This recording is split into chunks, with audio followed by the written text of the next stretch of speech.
What you look like on the outside, your skin, your body, your face, has so much to do with what's going on the inside, like your hormones and your stress level. Today we're going to talk about from the inside out, you and your health. And then I'm going to give you a sneak preview of my photo shoot for Renew magazine. We're here with Peggy O'Neill talking about skincare for the second act woman. Peggy, thank you. You're welcome. I'm excited. I'm excited to talk about the inside and the outside of the second act woman as we are maturing and going into different phases and aspects of our lives. We want to look our very best. So we know that skin changes as we age. What makes skin change? Just overall, what makes it change? Well, I think probably sun exposure. And of course we know that's cumulative, so that's the main problem with aging. So what are some of the things that women tell you in terms of their skin? What are their concerns when they come to you? Well, they want their skin to look smoother. They want their pores to be more minimal. They want to glow. Yes, yes.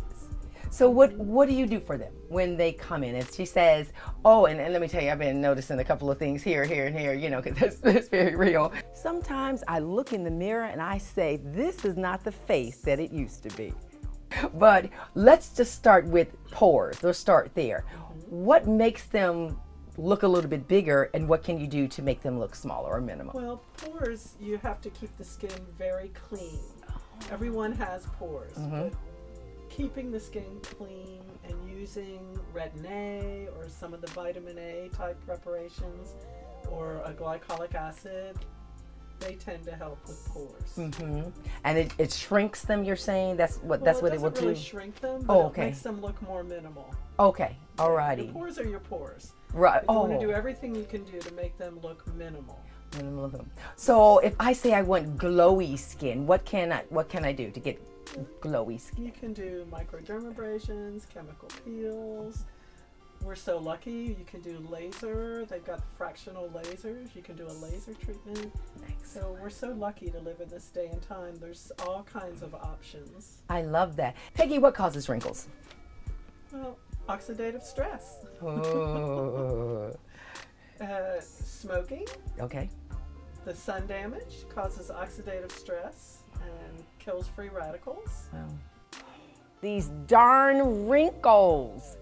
And so we need to take our antioxidants, apply them on the skin, and do everything we can to protect our skin.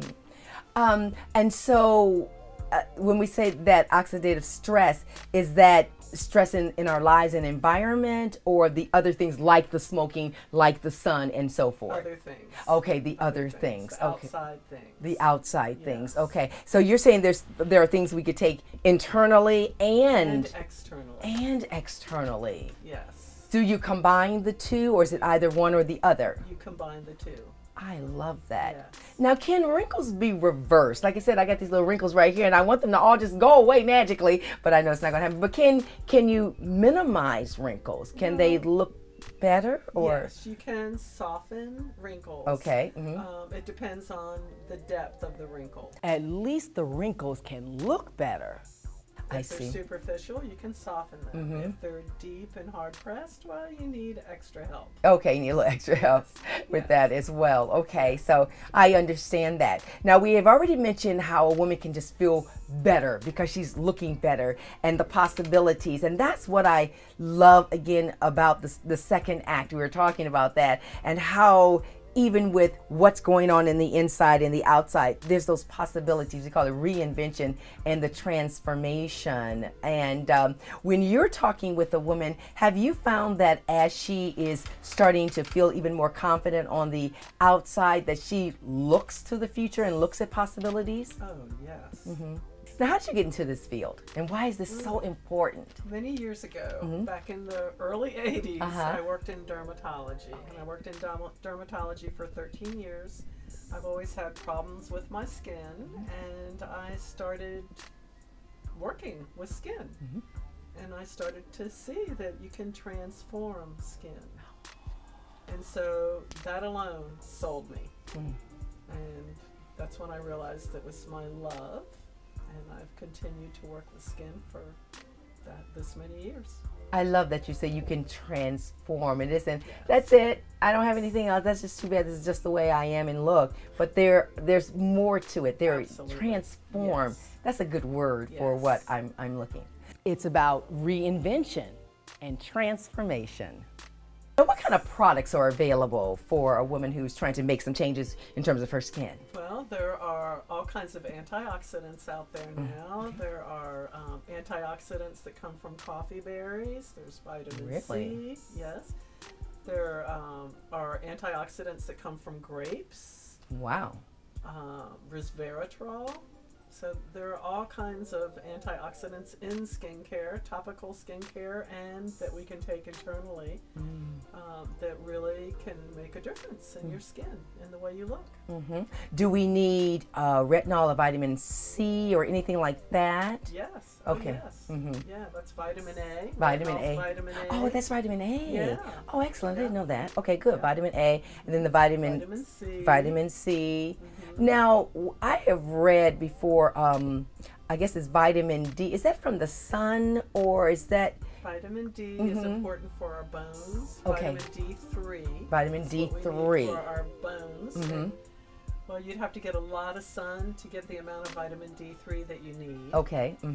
But it's very important for our bones. So what's the final thing that you would tell a woman if she's considering, if she's saying, I'm not just not quite looking the way I used to? What would you tell her? To make an appointment with a skincare specialist. Okay. And find out what you need, what you're lacking. Yes, and not be afraid to get out there. Not be afraid. And know that you can look even more fantastic in your second A. And that's what I love. That's right. Peggy, thank you so much. You're welcome. Thank you, Benita. You're welcome. Well, we've learned about skin, the outside, and how to take care of it. Now let's learn about the inside and living a healthy lifestyle. Dr. Kochler, thank you, first of all, for letting us come here. And I'm excited about what you're doing. Tell us what osteopathic medicine is, first of all. What is that? Well, originally, back in the Civil War days, A.T. Still was an M.D. and didn't like what was happening in medicine and realized that we were ignoring the entire frame of the body and the whole musculoskeletal system and decided to go in a different direction and incorporate that. But today, osteopathic medicine is virtually the same as allopathic or MD medicine. Okay. And that's the holistic approach to medicine? In its ideal state, it would be, but everybody has gotten away from that because all the osteopaths kind of wanted to be MDs, you know, and they all went and did MD residencies, so it has become, the line has become tremendously blurred. Now, we, of course, are talking about in this particular episode about the second act woman, the woman over 40, and how she can stay healthy inside and out. So how would this type of medicine help that second act woman? What should she look for? Well, I don't think we should label it osteopathic medicine. I think we should name it a functional medicine. Okay, that's what functional medicine via a brilliant PhD named Jeffrey Bland developed this whole system of getting down to the basics of what allows for normal biochemical function in the body, and it's all predicated on that. Okay. So with this functional medicine, how would you approach a second act woman? Perhaps, let's say, for example, a lot of times you talk to a second act woman, she says, oh, I'm having these hot flashes, or should I have estrogen replacement hormone therapy or something like that? Right. What would you tell her from this perspective?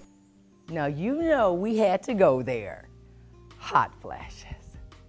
Right. I got a call just today from a patient that was unhappy with her GYN doc because she was having hot flashes and wanted to put her on just estrogen and let it go with that. And she already knew that that wasn't sitting well with her. Yeah.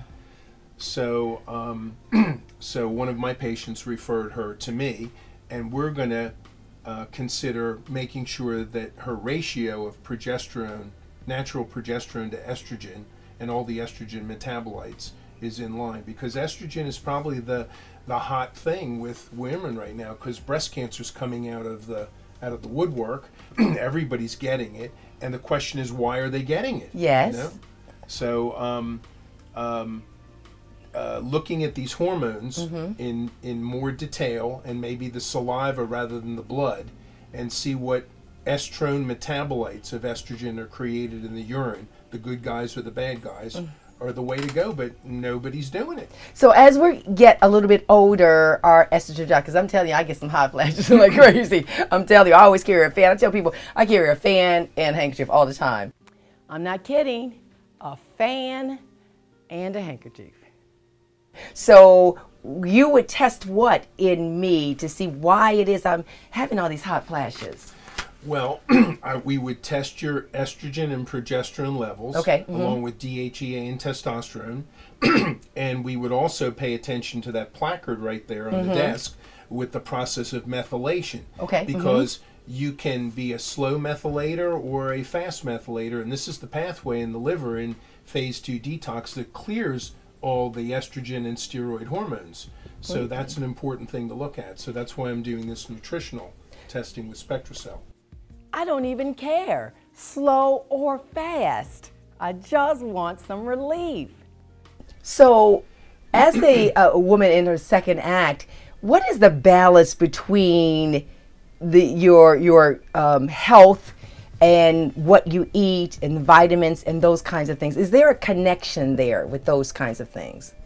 Well, there absolutely is. And I think Socrates was the one that said, let your food be your medicine. Okay. Yeah. So I mean, if you eat well, like they do in Europe, you know, more so than here, I think you're way ahead of the game. Gluten has become a hot topic, but even if you purchase gluten products here that are quote unquote gluten free, there's still permitted 200 parts per million content in this country, which is still very immunologically stimulating. In Canada, it's 20, and in Europe, it's 10.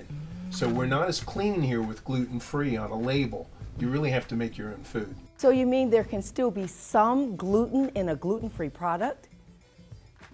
So if I come here as a second act woman, what are some of the things, and I saw the chart that was outside, what are some of the areas that you would test her in or look at for overall health? What are some of the areas? Okay, well, we're in terms of anti-aging, and in terms of why we decline in age, we need to look at the 3 basic hormones: testosterone, DHEA, and growth hormone.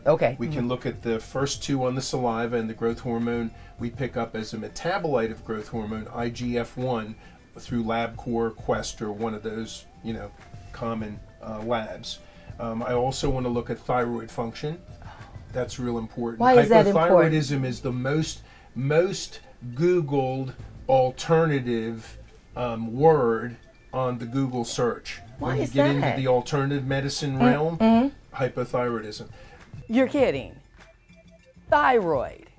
Because, well, gluten really plays into that. Again, a lot of people have an autoimmune illness with hypothyroidism called Hashimoto's thyroiditis, and so that's a consideration. So I look for the antibodies, and I also look for reverse T3, which the endocrinologists don't believe exists. It's a research tool, but it's available for testing, and it has to do with the amount of stress that you're exposed to. And so if you're converting a lot of your free T4 to reverse T3 instead of T3, which is the only active thyroid hormone, you're down-regulating your thyroid function despite having normal numbers. Let's talk about this stress for a little bit. You know, a lot of times women, we get stressed, our lives, and the whole thing about the second act, we're moving into something different, we're reinventing. How does stress play such a big part of in our health? Well, when you say stress, the best way for a female to cope with stress and cope with daily life is to have a good, healthy progesterone level. And so here we bring in this ratio of natural progesterone to estrogen. There is no natural progesterone in the birth control pill. It's progestin, and the GYN docs have to make the discrimination between natural progesterone and progestin. With just progesterone, you're estrogen dominant your entire life, and that may be one of the reasons why we're having all this breast cancer right now. But progesterone is the first one to go in production with this fragile endocrine gland called the ovary in this toxic environment that we're living in. And it's so xenoestrogen rich with plastics and everything else. Fertilizers, pesticides, they're all estrogenic. So you're saying our environment has a lot to do with it. You know, I drink a lot of water out of those bottles and things like that. So our environment it's more than that? You ought to filter your own water at home, because the tap water is full of everybody's antibiotics, antihypertensives, anticonvulsants, and a lot of estrogen, not to mention fluoride, which is a toxic halogen. You know, iodine's the only good one, and iodine is another whole issue that no one wants to pay any attention to. Filter my own water. Now, that sounds like a lot of work. So the nature of, as you call it, functional medicine, it's not waiting until something goes wrong, not waiting until we get sick. It's stepping backwards and saying, how do we prevent you? What are the steps that we need to take to keep you healthy, not fix you once you're sick? Well, Americans are masters of delusion. Okay. And they delude themselves and everybody else around them, and they wait. They wait till things get really bad, and they know as the inner voice talks. We talked about the gut being right in there, brain. right in there. That's right. The gut feeling is that, oh, I got to do something about this, but I'm going to put it off. Yeah. So, that's the whole thing with cancer. You can't wait for a lump. You need to do the proper things that we know would decrease the risk for the development of that cancer. So we've got to have basic nutrition. Selenium is a huge mineral in that regard as an antioxidant. Vitamin C, we can't make it in our livers. We've lost the gene to do that. So we've got to have adequate vitamin C, but you'd have to eat 20 oranges a day to get 1 gram. So that's not practical. So why don't we follow our gut? What did we say? Sometimes I would tell my daughter all the time, I say, Joy, listen to your gut. Listen to yourself. Why? Why don't we? I don't know why. It's just part of our American society that we don't trust ourselves? I think it's changing. Okay, and that's good. Maybe more people are going to the gym, and I don't know who made New Year's resolutions with this. A whole lot of I folks. think a big part of this also is that insurance doesn't cover this kind of medicine. So it becomes a little more expensive. So it's a little more encumbered. And HSA accounts are ridiculous too, because they expire at the end of the year. They should all carry over. That's a shame. Some of them do, yeah. But I think the monetary aspect is definitely a big consideration. But people get eventually sick and tired of being sick and tired. They do. And very distrusting and fed up with their regular medical care. They ask questions of their docs, and their docs become intimidated, and they just say, look, this is what I've got to offer you, do it, or I don't know what else to tell you. Yeah. Or they present them with other suggestions of alternatives, and they don't know enough about it to comment on it, so they kind of, downgrade it and or degrade it, and don't want to bother with it. And it's time consuming too. Thank you so much. Okay. Pleasure. Thanks. Hey, Beth, how you doing? Oh, I'm here. I made it. Wonderful. Well, I have that photo shoot that's coming up tomorrow, so I need to know what I should do. Okay, come on over. Okay. I can't wait. How's your day been? Oh, it's been crazy busy, but good. Wonderful. We're doing a whole bunch of stuff, but this shoot's going to be great. I'm really happy about Excited. it. So I don't know if I should wear it straight, curly. I don't know. What do you think? I think a change would be wonderful. Okay. I think straight would be very slimming to your face. I think so. A new look, because typically you have a little bit of curl. Yeah. So, and now you have a little bit of wave. So Right. I think we should really try straight. I like that. Yeah, I like just the straight look. I think it'll look a little younger and fresher. I think so. Yeah, and I'm kind of going for that look.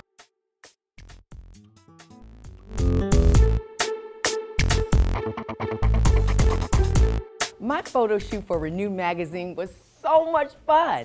I felt like a supermodel. We own our own companies. We're running things. We're making, the statistics say that second act women, that kind of like the sandwich generation, we're making all kinds of decisions. We're making big purchase decisions. We're buying houses, technology, healthcare. We're doing all of that. We're still taking care of maybe our children, but we're taking care of our ailing parents. So we're sandwiched. We're right there in between, and yet we're able to do all of those things. So women are amazing. I always say it's not your mama's midlife, it's your midlife. And we are nothing like our mothers. We are nothing like our mothers. And that's what I want them to get across. This is your midlife, not your mama's midlife. Yeah, so that's important to me. That's important. So that's what I want them to do. Get there. I want them to get there. Like, come on, y'all. We can do this. This is what I want. We can do this. Absolutely. It's about the sun and our skin. It's about estrogen and testosterone. It's about stress and really living a healthy lifestyle. We've talked about all of those things today, but what we want to remember is we want to make the rest of our lives the best of our lives. And don't forget, it's our time. And don't forget to join me for the 3rd annual Renew Magazine Health and Wellness Expo, January 31st at the Ramada Inn in Williamsburg. If you want to find out more about what you've heard on the show today, go to our website, thesecondactwithbenitaadams.com. And don't forget to like us on Facebook.